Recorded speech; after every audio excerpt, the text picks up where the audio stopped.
Good morning, everybody. Welcome to Friday's Reading the Red with Paul. Not so sunny today. It's kind of a little bit hazy, maybe preparing for a drop of rain. That would be nice. Matthew chapter 22, and today we're looking at verse 40, which is the end of this particular inspiration Jesus brings. On these two commandments depend the whole law and the prophets. On these two commandments. What two commandments? Well, the first one, love the Lord your God with all your heart, soul, mind and strength, and love your neighbour as you love yourself.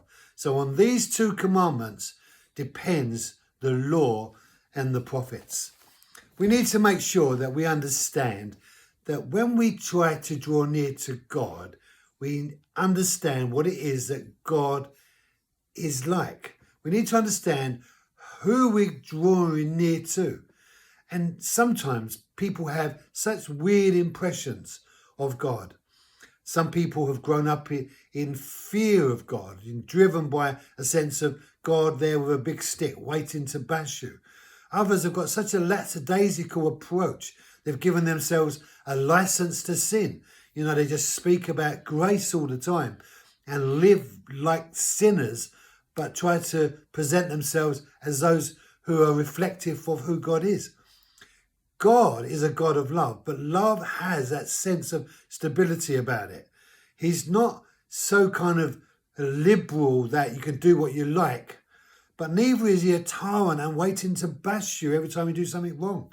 No, God is love. And what God has done is he's given us order to be able to bring our lives into a place where we can get the most out of them, the best out of them, not just for this life, but for beyond the grave as well.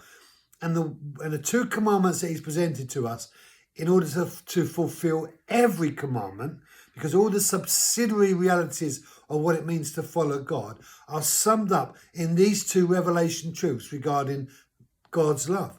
So, love God first, and you position yourselves in the best possible way to live life.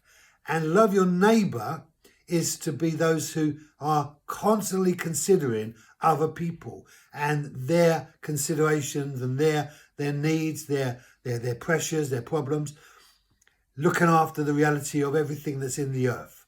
So consider your neighbour and then consider yourself. And we need to take care of ourselves.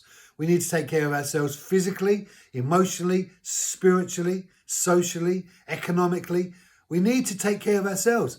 And if we have some big issue with ourselves because we can't get over ourselves, because we've felt like we've just failed and we live in that sense of failure, then we've got big problems.